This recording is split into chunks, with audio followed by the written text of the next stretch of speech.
Good morning. Good evening. Good afternoon. And remember, Context is Everything Media Network founder and CEO John Michael is reading a textbook, cover to cover. Today, big day. We just hit page 500 of this textbook. That means that we're about halfway there to the entirety of the textbook. Thank you for being here. Subscribe and like if you enjoy. Here we go. Chapter 20, Section 2. This is about the Industrial Age. This Section 2 is about Britain leads the way. John Michael, textbook. Here we go. Section 2, Chapter 20, Britain leads the way. Setting the scene. Visitors crowded into London's Crystal Palace in 1851. The immense structure housed the Great Exhibition, a display of the works of industry of all nations. The palace itself was specially built for the occasion. A vast cavern of glass and iron, it symbolized the triumph of the Industrial Age. In the century before the exhibition, Britain had been the first nation to industrialize. Its successes became the model for other countries in Europe and around the world.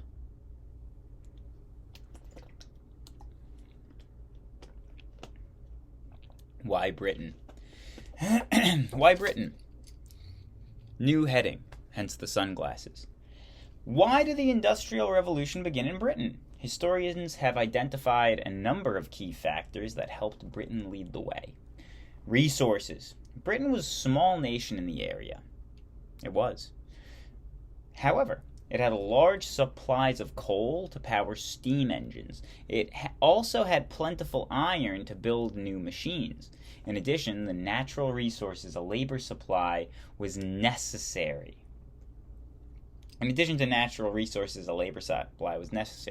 Large numbers of workers were needed to mine the coal and iron, build the factories, and run the machines. The agricultural revolution of the 1600s and 1700s freed up many people in Britain from farm labor, and led to a population boom. New technology. In the 1700s, Britain had plenty of skilled mechanics who were eager to meet the growing demand for new practical inventions. Technology was an important part of the Industrial Revolution. Let's just be honest. Technology was important.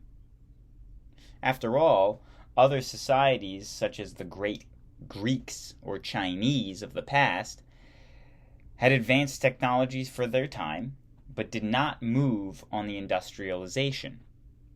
Only when other necessary conditions existed, including demand and capital, did technology pave the way for industrialization. Economic conditions. And thank you for sticking around this long. This is about when people normally leave. Thank you for joining. Thank you for being here.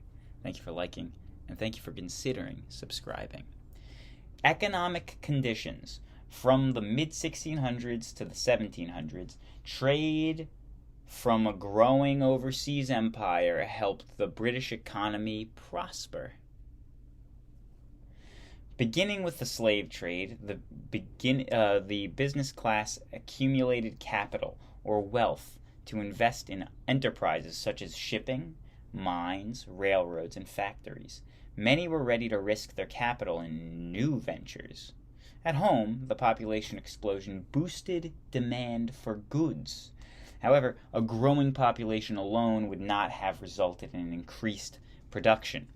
General economic prosperity also helped make new consumer goods affordable to members of every social class. Political and social conditions. Hello. Britain had a subtle government that supported economic growth. It built a strong navy to protect its empire and overseas trade. Although the upper class tended to look down on business people, it did not reject the wealth produced by new entrepreneurs. Religious attitudes also played a role. Many entrepreneurs came from religious groups that encouraged thrift and hard work. At the same time, many people focused more worldly concerns than the afterlife.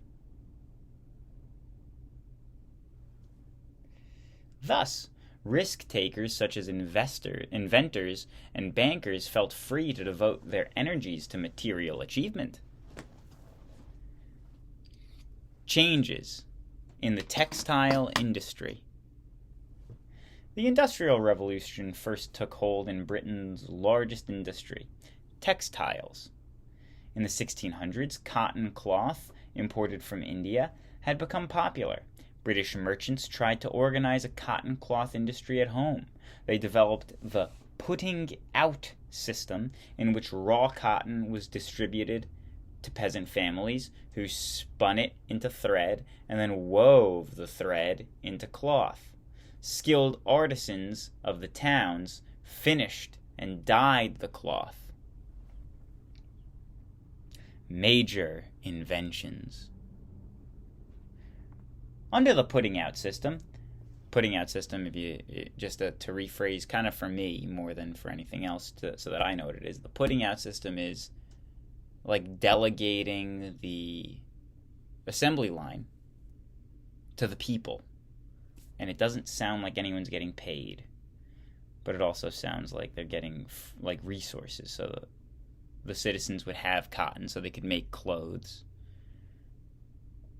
I don't really get it, but it seems like kind of giving this community the responsibility. I'm not sure who's getting paid. Maybe they are getting paid. I don't know. They didn't say. Under the putting out system, production was slow. As the demand for cloth grew, inventors came up with a string of remarkable devices that revolutionized the British textile industry. For example, using John Kay's flying shuttle, weavers worked so fast that they soon outpaced spinners. James Hargreaves solved that problem by producing a spinning jenny in 1764, which spun many threads at the same time. A few years later, Richard Arkwright invented the water frame, which used water power to speed up spinning still further. They're talking about making cloth. The first factories. New machines doomed the putting out system. They were too large and expensive to be operated at home. Instead, manufacturers built long sheds to house the machines. At first, they located the sheds near rapidly moving streams, which provided water power to run the machines. Later, machines were powered by steam engines. Spinners and weavers came each day to work in these first factories, places that brought together workers and machines to produce large quantities of goods. Early observers were awed by the size and output of these establishments. One onlooker noted, "The same amount of labor is now performed in one of these structures, which formerly occupied the industry of an entire district." Yeah. Right on. Revolution in transportation. New heading. As production increased, entrepreneurs needed faster and cheaper methods of moving goods from place to place. Some capitalists invested in turnpikes, which were privately built roads that charged a fee to travelers who used them. Is that what turnpike means? Well, they should just name all of them turnpikes, because all of them have tolls at this point. Here in the northeastern United States, at least. Okay. Others had canals dug to link rivers or connect inland towns with coastal ports. Engineers also built stronger bridges and upgraded harbors to help the expanding overseas trade. On land, the great revolution of transportation, however, was the invention of the steam locomotive.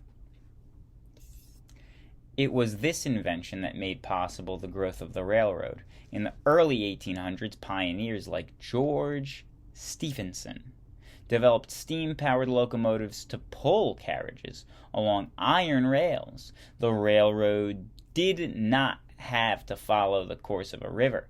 This meant that tracks could go places rivers did not, allowing factories to grow and owners and merchants to ship goods all over the land.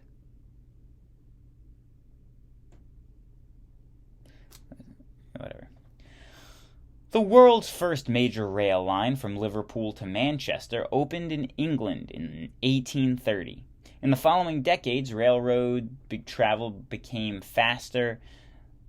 The railroad building boomed. Railroad travel became faster and railroad building boomed. By 1870, rail lines crisscrossed Britain, Europe, and North America. On sea, other inventors applied steam power to improve shipping. In 1807, an American, Robert Fulton, used Watt's steam engine to power the Claremont up the Hudson River in New York. Fulton's steamboat traveled at a record-breaking speed of more than 5 miles per hour. Designing steamships for ocean voyages was more difficult.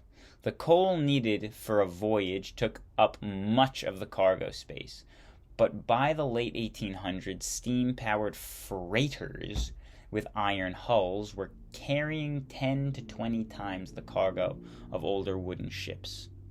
Looking ahead, and this will be the end of the section, but before we get there, can you imagine being a guy who used to paddle ships under the ship like this?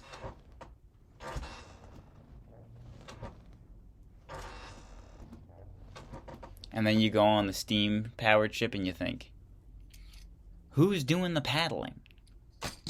Looking ahead, as the Industrial Revolution got underway, it triggered a chain reaction. In response to growing demand, inventors developed machines that could produce large quantities of goods more efficiently. As the supply of goods increased, prices fell. Lower prices made goods more affordable and thus created more consumers who further fed the demand for goods. The Industrial Revolution affected not only how goods were made, but also how people lived. It brought a tidal wave of economic and social change that swept the industrializing nation of the world. That's it. I hope you have a good day. Goodbye. God bless. Hasta luego. Salud. Hi. Goodbye.